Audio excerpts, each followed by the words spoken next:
Glória a Deus. Meus irmãos, a paz do Senhor. Está tudo assim muito estranho, né? Diferente. E a gente, tudo que toca depois tem que botar álcool na mão, né? E a gente tem que aprender a conviver com essa situação nova, né? Graças a Deus que estamos chegando, eu acredito que sim, já no final desse vale de sombra e morte, embora ainda tenhamos que estar apreensivos, termos algumas cautelas, alguns cuidados, mas precisamos também começar a avançar. Então, tem que haver esse equilíbrio, com cuidado, mas sem medo. Um cuidado sem temor, né? Aquele receio equilibrado. E acredito que logo, logo nós vamos estar testemunhando a respeito de tudo isso que nós passamos. Vamos nos lembrar com tristeza de algumas pessoas que se foram, como já bem frisou o pastor Walter. Nós tivemos uma perda na nossa pastoral aqui na Serra do Félix, pastor Ramalho, e também ali no Canindé, pastor Antônio Cavalcante, também partiu. Fora alguns outros pastores que não estavam no ativo, mas também são perdas sentidas. Então, nós vamos passar por esse momento. Daqui um pedaço vamos estar nos lembrando desse momento já no passado, dando testemunho, né, que nós escapamos, com esse ato aí de tristeza pelas perdas. Mas entendemos que todas as coisas contribuem para que a vontade de Deus se cumpra na vida daqueles que Ele ama. Amém, irmãos? E há um tempo determinado para todas as coisas. Está lá na Bíblia, em Eclesiastes 3.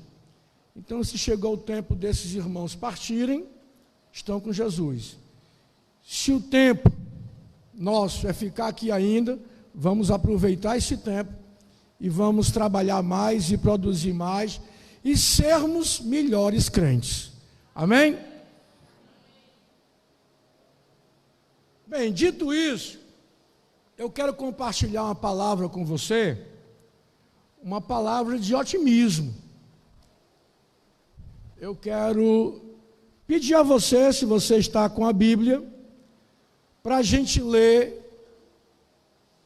Eu vou ler, você vai acompanhar. Você pode acompanhar na Bíblia, talvez vai ser projetado aí na parede também. 2 Crônicas, capítulo 20.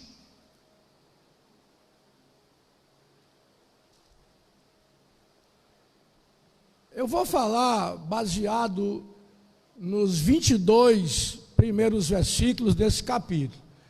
Para a gente ganhar tempo, nós vamos ler apenas alguns versículos pontuais dessa narrativa. Eu vou começar com o 3. 2 Crônicas, capítulo 20. Primeiro versículo é o 3.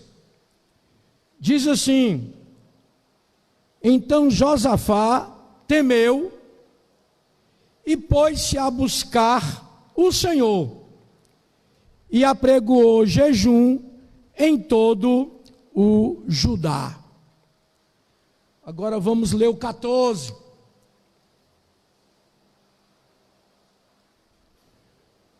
Segundo Crônicas 20, agora o 14.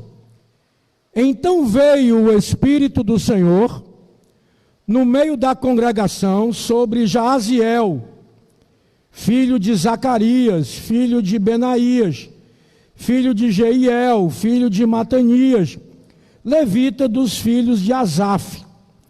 E Jaaziel disse: Dai ouvidos todo o Judá, E vós, moradores de Jerusalém, e tu, ó rei Josafá, assim o Senhor vos diz: não temais, nem vos assusteis por causa desta grande multidão, pois a peleja não é vossa, senão de Deus. Verso 17 agora. Nesta peleja não tereis de pelejar. Parai, está em pé, e vede a salvação do Senhor para convosco, ó Judá e Jerusalém. Não temais, nem vos assusteis. Amanhã saí-lhes ao encontro, porque o Senhor será convosco. Verso 19. E levantaram-se os levitas, dos filhos dos coatitas e dos filhos dos coraitas, para louvarem o Senhor Deus de Israel, com voz muito alta. E finalmente o verso 22. E ao tempo em que começaram com júbilo e louvor, o Senhor pôs emboscadas contra os filhos de Amon e de Moabe e os das montanhas de Seir, que vieram contra Judá e foram desbaratados. Eu vou dar um nome à minha pregação hoje. Eu vou dar um tema à minha mensagem. O meu tema é: o que fazer quando não há mais nada a ser feito? Parece um paradoxo, né? Parece não, né? Se não tem mais nada a ser feito, como é que a gente questiona? O que fazer quando não há mais nada a ser feito? A história de 2 Crônicas, ela começa, depois eu aconselho você a ler o texto todo, os 22 versículos, mas ela começa quando Josafá, e aqui é uma leitura minha, ele foi informado pelo seu serviço secreto, porque os judeus sempre gostaram de espionagem. Ainda hoje, eles têm o melhor serviço de espionagem do mundo, o Mossad. Então, certamente, quem avisou ao rei Josafá foram os seus espiões. Josafá, os filhos de Moabe, os filhos de Amon e alguns outros dos amonitas se juntaram, formaram um forte e numeroso exército e já estão vindo para invadir Judá. Na hora que Josafá recebe esta informação, ele entende, na hora, que em Judá, ele não tinha um exército capaz de resistir a um ataque daquele exército que estava marchando contra Judá. Aí, só fica uma solução, só fica um jeito. Qual, pastor? Se render. Se não tem como lutar, se rende, né? Mas se nós olharmos para a história do povo judeu, historicamente, o povo judeu não se rende antes de lutar. Eles podem até se render depois da luta. Mas antes de lutar, Nunca. Isso é histórico. Até hoje. O povo judeu, eles não se rendem antes de lutar. Então, se esse era o único jeito de se render, não tinha como lutar. Eles não iam se render, então não tinha o quê? Não tinha jeito. Eles não tinham o que fazer. Mas se nós olharmos a história bem direitinho, mesmo diante dessa situação, mesmo sem ter mais o que fazer, Josafá vai buscar ao Senhor. Ele vai buscar o Senhor e chama todo o povo de Judá para um dia de jejum em Jerusalém. Essa é a primeira coisa que eles fazem.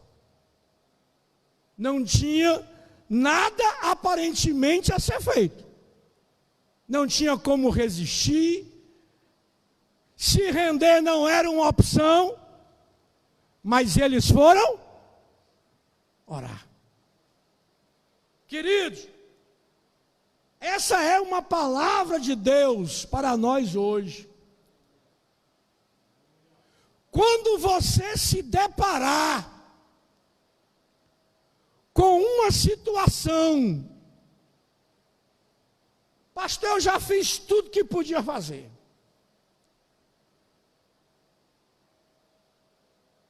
Eu já gastei dinheiro, já fiz tudo que estava ao meu alcance, humanamente falando. Eu não tenho mais nada que eu possa fazer. Pois ainda assim, você pode fazer mais uma coisa. O que, pastor? Você pode orar. Lá em Lamentações 3:29, essa palavra está no meu coração desde ontem. Lamentações 3:29. Põe a tua boca no pó. Pode ser que ainda haja um jeito. Para a gente entender a força dessa mensagem, a gente precisa entender a situação histórica de Jeremias quando escreveu isso. Jeremias escreve isso em cima de escombros, olhando para a destruição, a economia destruída, a religião destruída, as famílias destruídas, a cidade saqueada e destruída.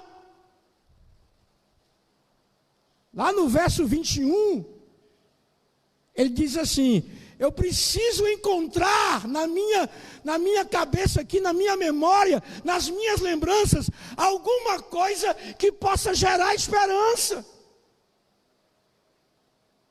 Uma das coisas que ele encontrou foi dizer isso: se a gente se humilhar e orar, pode ser que ainda haja um jeito. Irmãos, eu entendo que Jeremias está dizendo que quando a gente se humilha e ora, Deus edifica a partir da destruição. Não tem mais jeito? Ora, Deus pode dar um jeito naquilo que você acha que não tem jeito. É uma doença incurável? Ore. Jesus é o médico dos médicos. Ele é Jeová Rafá. E Ele ainda cura gente desenganada dos médicos. Irmãos, boa, velha e infalível solução, que parece que nós estamos esquecendo dela, a oração.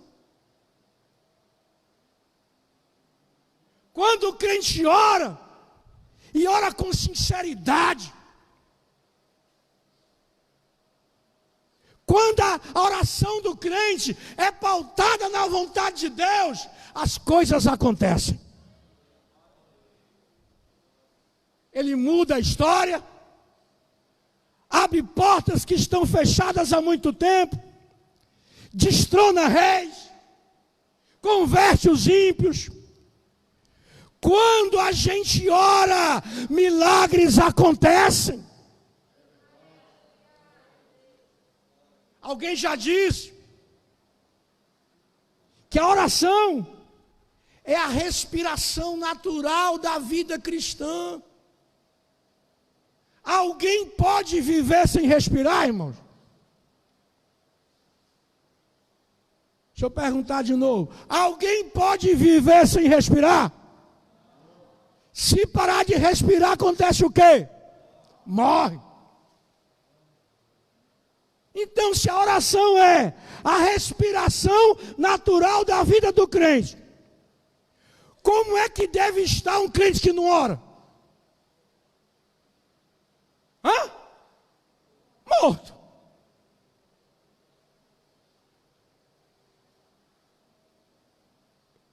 Lá no Salmo 143, Davi faz um pedido a Deus: Senhor, não deixa que eu em vida seja parecido com alguém que já morreu. Ou aparência terrível. É uma mulher de Deus, um homem de Deus, um crente com cara de morto, meu irmão.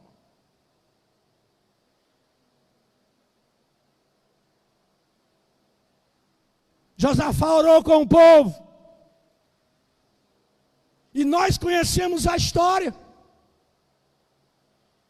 Aquilo que para eles era impossível,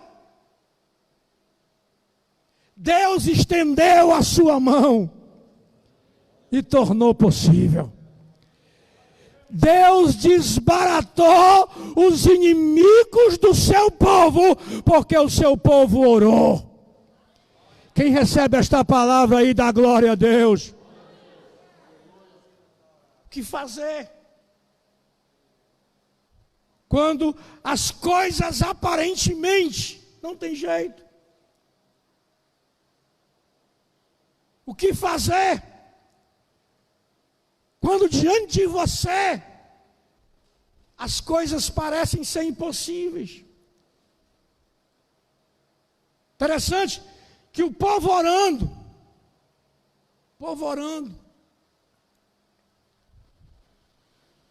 Deus levanta um profeta chamado Jaaziel, não é o deputado, porque o deputado não é tão velho assim, e essa história já tem aí mais de 3.000 anos, e o Jaziel aqui tem 2 achos, é o profeta, e ele profetiza o seguinte para o povo lá orando, jejuando, e ele profetiza: fiquem tranquilos, se assuste não, porque esta batalha aí, ela não é de vocês não, essa batalha é do Senhor. Ou seja, o povo é convidado naquela hora a entregar o controle da situação para Deus. O que fazer, irmão? Quando aparentemente não há mais nada a ser feito. Entrega o controle da situação para Deus. Aquele povo não ia se render. Se fossem lutar, seriam destruídos. Foram orar. E Deus pediu: vocês confiam que eu posso resolver por vocês? Então entreguem para mim o controle da situação. Esse é um problema nosso, irmão. A gente quer que Deus resolva, mas nós não saímos do controle. Você entendeu? Vou repetir. A gente quer que Deus faça, até acredita que Ele faz, mas a gente não quer sair do controle. E o que significa isso, pastor? Não sair do controle. A gente quer escrever o script. Vou repetir, a gente quer escrever o script. Deus, é desse jeito aqui, executa. Não é assim não, meu irmão. Não sou eu que escrevo o script, não. Não é do meu jeito, não. Não é do seu jeito, não. É do jeito de Deus. Conhece a história de Naamã? Quem conhece aqui a história dele? Do leproso. Do general leproso. Quem conhece? Eu não sei se você percebeu na história dele, lá em 2 Reis capítulo 5, que ele quase voltava para Damasco leproso. Quase voltava. Sabe por quê? Porque no caminho, ele saiu de Damasco para Samaria, com a comitiva grande, com uma mensagem de uma menina que trabalhava lá na casa dele, que tinha um profeta lá em Samaria, que podia curar ele daquela lepra. E ele ia confiando. Só que ele ia imaginando como seria o espetáculo do milagre. Está lá no texto. Quando eu chegar lá, o profeta vai vir, vai colocar a mão em cima de mim, vai dizer lá umas palavras que ele sabe dizer lá. Aí quando a minha pele ficar limpa, aí todo mundo vai aplaudir, vai dizer: viva o general Naamã, que é leproso, mas está limpo agora. Ele vinha projetando como seria o espetáculo da bênção dele. Aí chega na casa do profeta, o profeta faz a desfeita de nem falar com ele. Porque é do jeito de Deus, viu, irmão? Está ouvindo? Está ouvindo? É do jeito de Deus. O profeta não vem nem falar com ele, manda um empregado. Manda um menino de recado. O menino vai lá, quando volta, rapaz, tem um homem aí, todo vestido, só vê os olhos dele, com um bocado de gente. Está dizendo que só está esperando ele aí. Ah, sim, o rei de Israel me falou, eu disse que mandasse ele vir aqui. Fala o seguinte, volta lá e manda ele tomar banho de Rio Jordão. Ah lá, dá 7 mergulhos. O menino foi. E disse, o profeta disse que o seu caso é fácil. É só se banhar lá no Jordão. É 7 mergulhinhos e está resolvido. Deixa eu dizer de novo. É do jeito de Deus, viu? Ouviu? É do jeito de Deus. Mas na hora que Naamã ouve, ele quase perde a bênção. Quem já leu a história sabe. Ele fica estressado. Rapaz, eu fiz essa viagem toda. Se fosse para tomar banho de rio, lá em Damasco eu tenho lá o Abana, o Fafá, rios melhores do que esse Jordão, cheio de barro.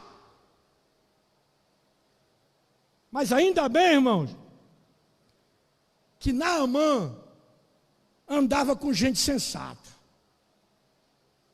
Imagine se Naamã andasse com gente mais estressada do que ele. Eles tinham tocado fogo na casa do profeta na hora.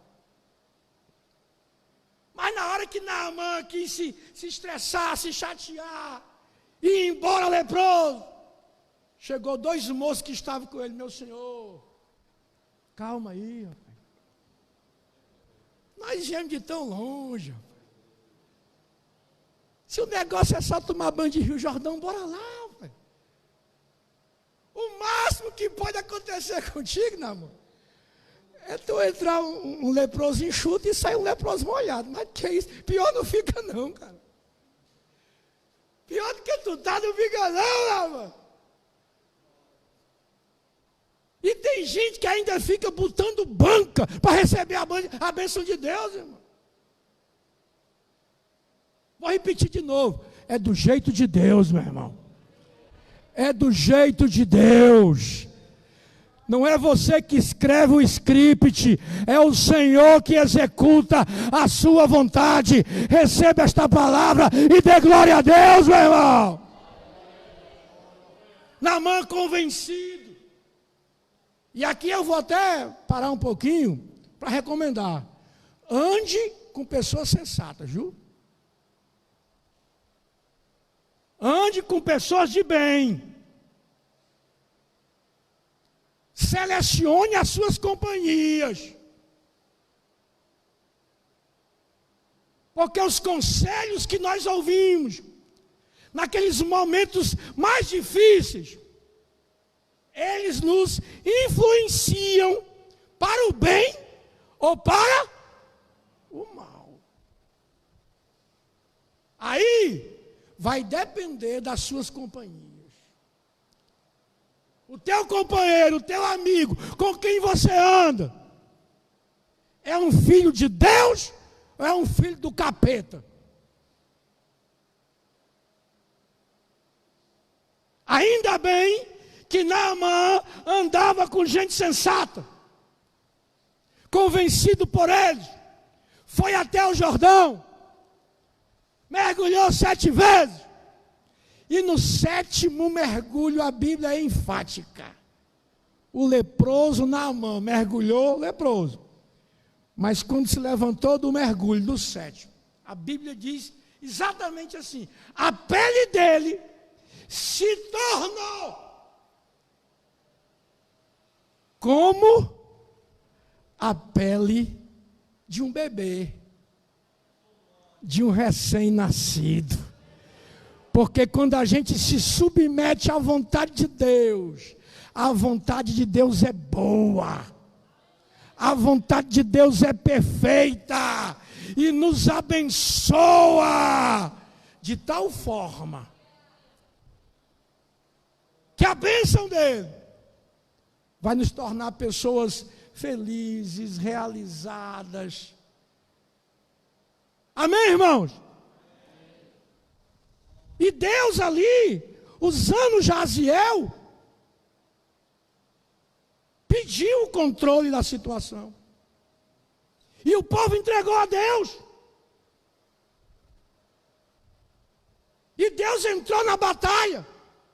E eu li aqui, que Deus disse assim para o povo: ó, nessa peleja, vocês não terão que pelejar. Não foi assim, irmão? Vocês não vão pegar em espada. Vocês não vão ter que arremessar lança, lançar flechas. Mas interessante, que apesar de Deus dizer isso para o povo, Deus pede ao povo que saia para o campo de batalha.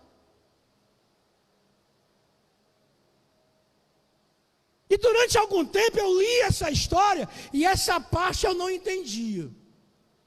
Eu me emocionava, eu me alegrava, né, com a intervenção de Deus, Deus derrotando os inimigos do seu povo, mas nessa parte aí eu não entendia direito.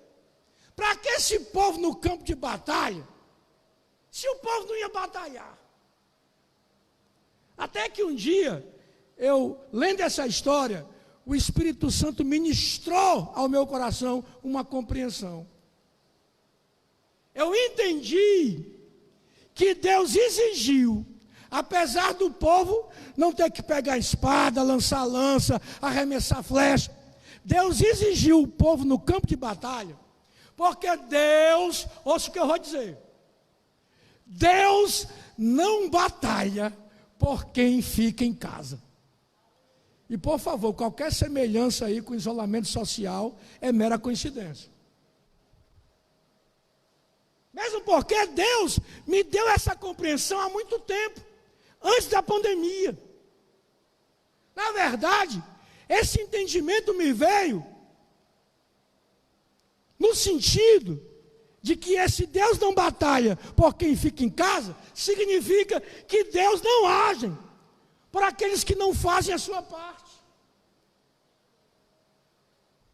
O que tem de gente querendo milagre de Deus e não faz nada. Não se move. Não produz. Não ajuda. E tem alguns que não ajudam e ainda atrapalham.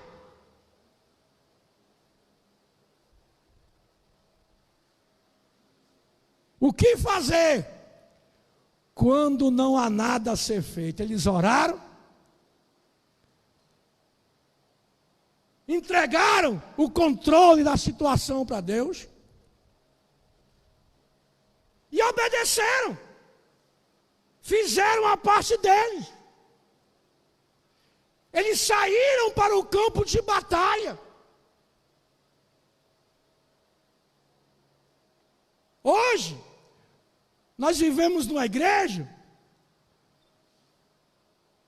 e eu vou dizer isso até com temor e tremor, cheia de crentes merecidos demais. Na verdade, quando eu me sinto merecido, eu assassino a graça. Não é a minha mulher não, irmãos, é a graça de Jesus. Tem que entender, tá filmando, tá, irmão? Tem que entender isso aí, tem que explicar bem direitinho.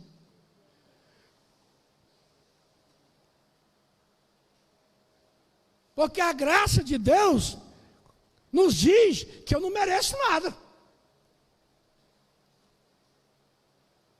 Mas tem uns crentes hoje merecidos na igreja. São merecidos e nunca estão contentes. Eu chamo esses crentes, desculpem a expressão, de crentes gato.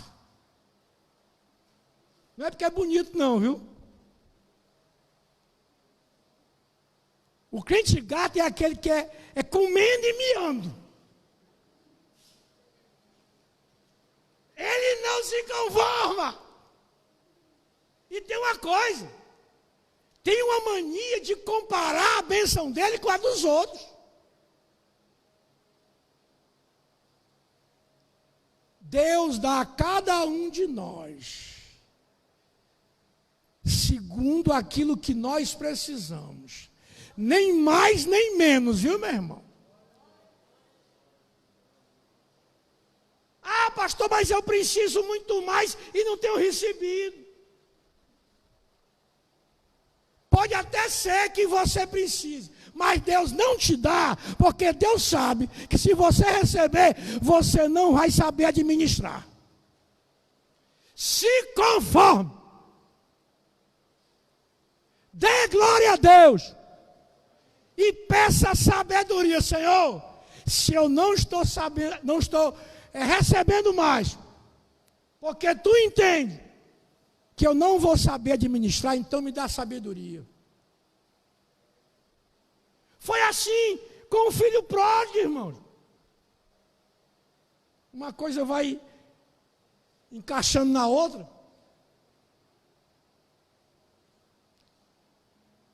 O filho pródigo pediu alguma coisa errada ao pai dele? Hã? Sim ou não, irmão? Não. Ele pediu o que era dele. Ou não? Hein, irmão? Como filho, ele tinha direito à herança. Só que ele pediu o que era dele na hora errada. Ele ainda não tinha equilíbrio para gerenciar tudo aquilo.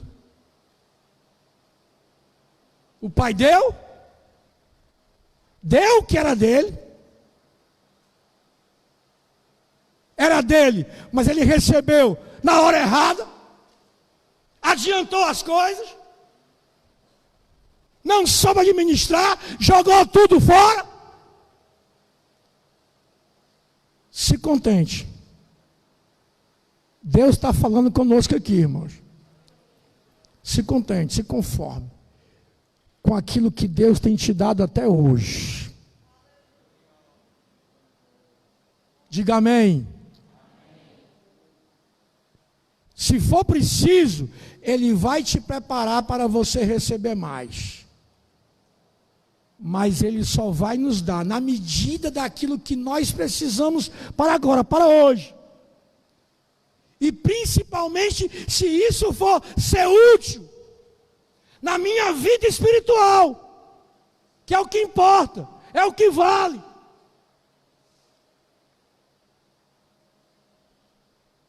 O povo obedeceu, saiu ao campo de batalha, fizeram a parte deles.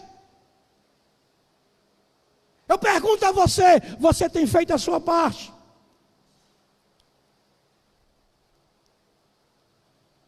O Espírito Santo manda que eu diga para você agora. Descruze os braços. Descruze as pernas. Desate a rede. Vá à luta. Arregace as mangas. Pare de ficar esperando que as coisas aconteçam. Faça a sua parte. Porque Deus está fazendo a parte dele. Se você recebe esta palavra como uma palavra de Deus, diga glória a Deus. E finalmente, sobre o que fazer quando não há mais nada a ser feito, além de orar, além de transferir para Deus o controle da situação, além de aceitar sair de casa e ir fazer a parte deles naquela batalha, mesmo que fosse só estar postado no campo para assistir o agir de Deus. Na hora da batalha, houve uma recomendação. Deus mandou que o povo cantasse, louvasse. Agora o que me chama a expressão, aliás, o que me chama a atenção é a expressão que é usada. Com voz, não é alta. É muito alta. Para esse momento aí, é isso que eu entendo. Para esse momento aí, o que vocês fazem costumeiramente não é suficiente, não. Eu sei que vocês louvam, servem, vão à igreja, são bons crentes, mas nesse momento aí que vocês estão vivendo, só o que vocês fazem já costumeiramente ainda não é suficiente. Você precisa dar um pouco mais. Eu quero que vocês cantem em voz muito alta. Quando eu leio, eu fico pensando nos acontecimentos. E eu entendo que quando aquele povo estava no campo de batalha, obedecendo a Deus, fazendo a parte deles,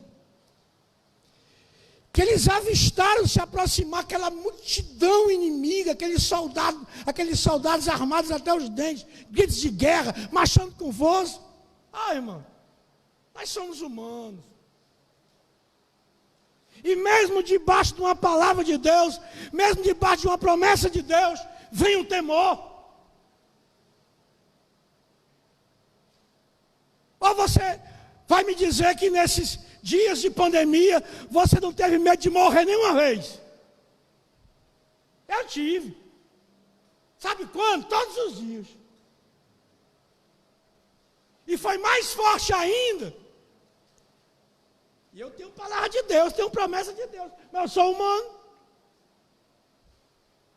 E o meu medo se reverberou quando a minha nora, nós moramos praticamente juntos, porque o meu filho mora em cima, na casa em cima da minha. E a gente convive diariamente. E nesse isolamento, a gente se mistura. E ela, pelo mês de abril ali, na segunda quinzena, grávidazinha, 2 meses, saiu para fazer uma consulta e deve ter apanhado o vírus nessa saída. Aí quando voltou, com 2, 3 dias, começou a manifestar os sintomas. Falta de paladar, de olfato, espirrando, com febre, cansada. Eu digo, pronto, meu irmão. O mal que eu previa, fiz igual a Jó, me sobreveio. E queridos, eu temi. Por mim, pela minha esposa. E ela subiu, ficou lá 14 dias, mas depois que já tinha estado com a gente, já 3, 4 dias já contaminado. Mas foram 14 dias de temor, de receio, porque é o tempo da incubação, né? Eu nunca cantei tanto, meu irmão.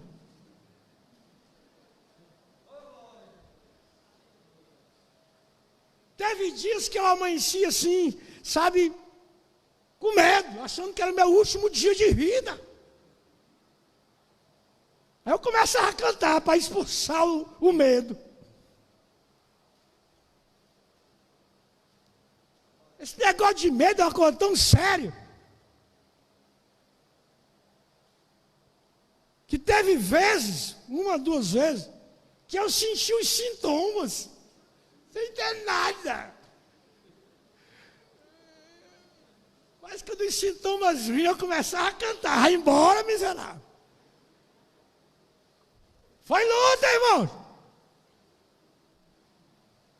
Por isso eu me apeguei tanto com essa passagem. Porque diante desse inimigo eu cantei. Eu louvei a Deus. Isso foi em abril.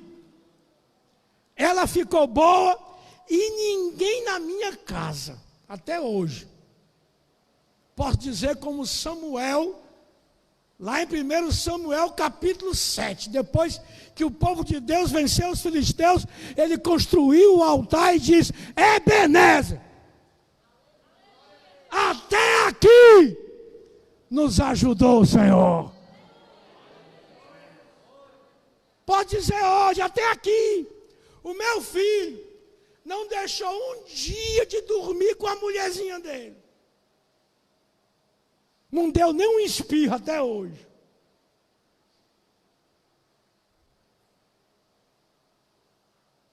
Tivemos medo? Claro que sim. Muitos receios. Somos humanos. Mas diante dos receios, cante.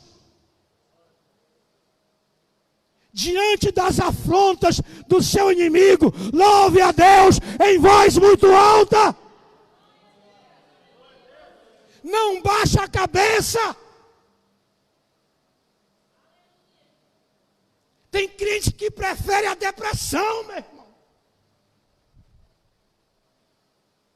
Que se entrega.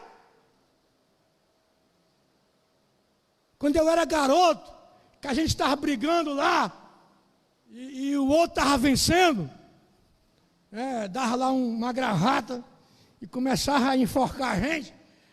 Ele só soltava quando a gente dizia pinico. Lembra dessa, não?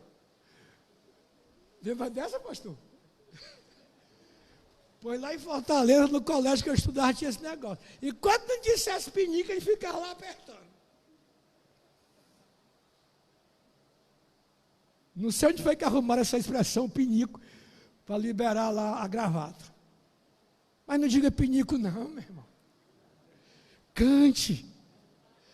Louve ao Senhor! Louve ao Senhor com voz muito alta.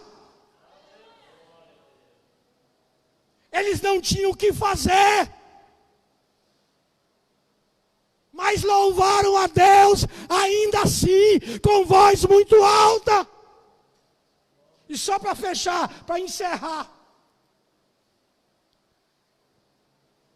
a Bíblia diz que quando eles começaram a cantar em voz muito alta, Deus pôs emboscadas contra os inimigos de Judá e os fez o quê?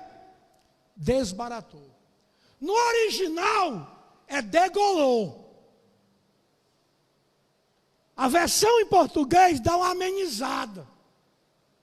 Até para Deus não parecer ser tão cruel. Mas no original está escrito que Deus degolou aquele povo todinho.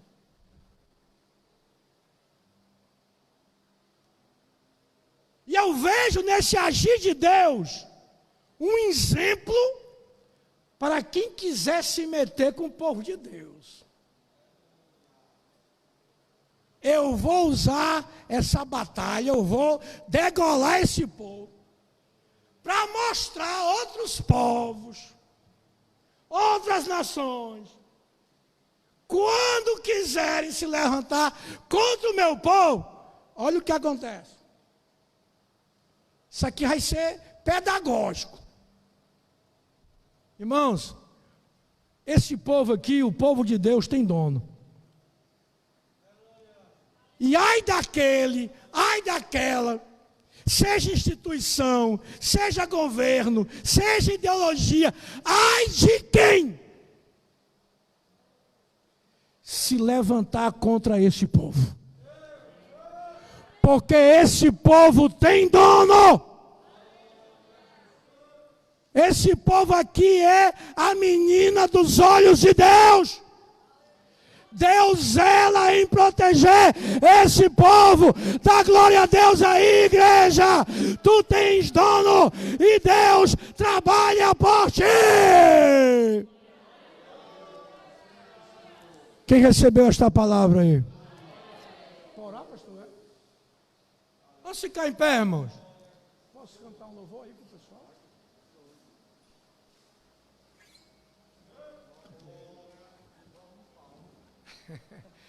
Eu não sei se eu vou conseguir cantar em voz muito alta. Pelo menos aqui no timbre da voz, mas na alma, com certeza vai ser.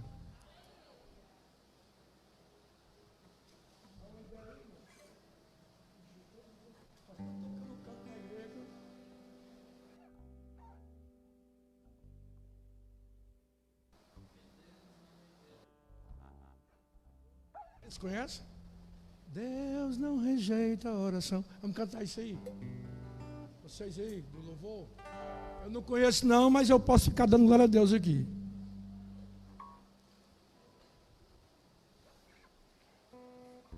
Irmãos,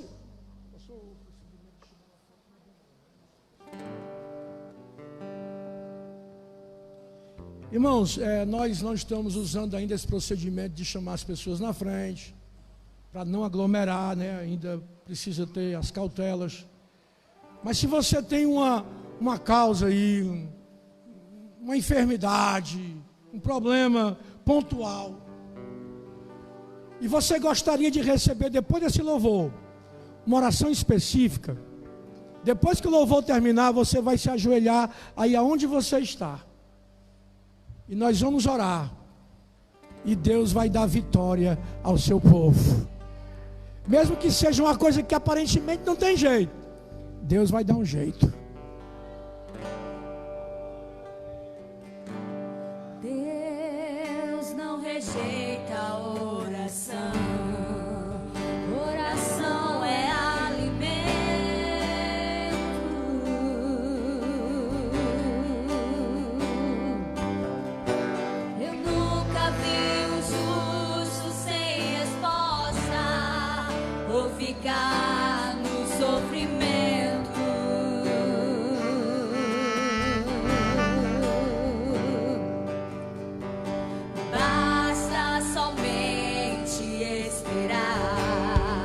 Glória a Deus. Deus ia fazer.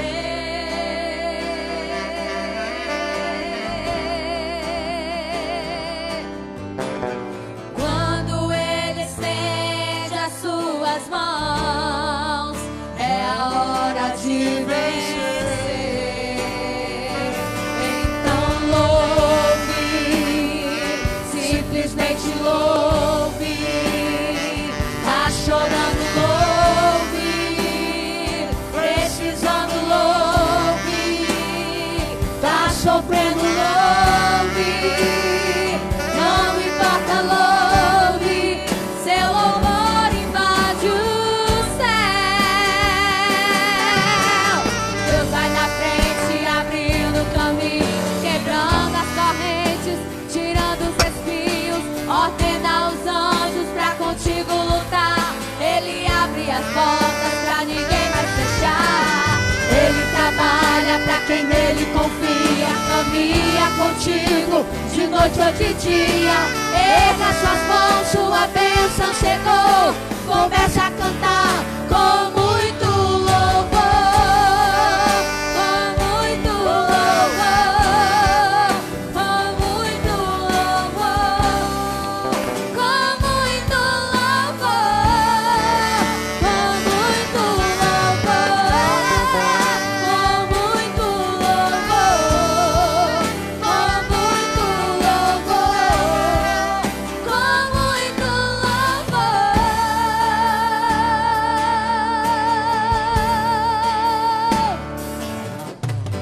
A gente precisa entender o que Deus está falando.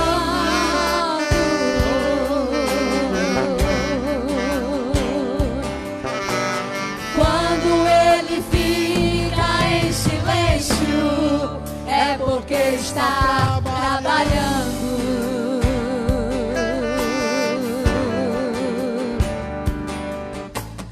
Basta somente esperar o que Deus irá fazer.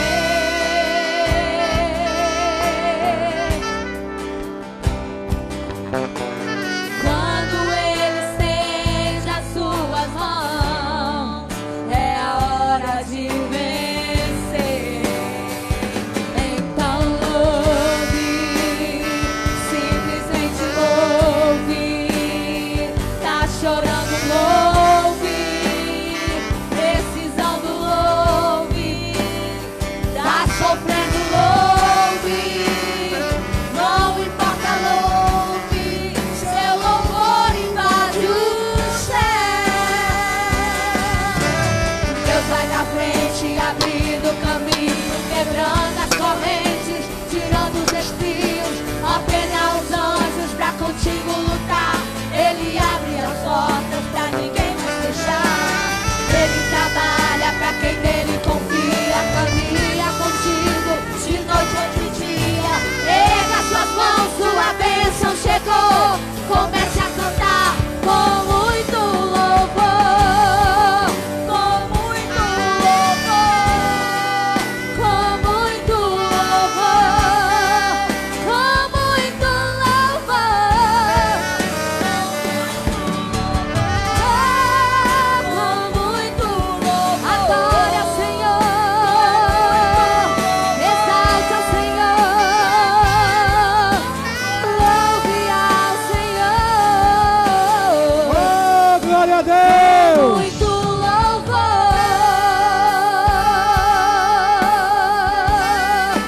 com muito louvor. Louve a Deus com uma bonita e forte salva de palmas agora. Glória a Deus.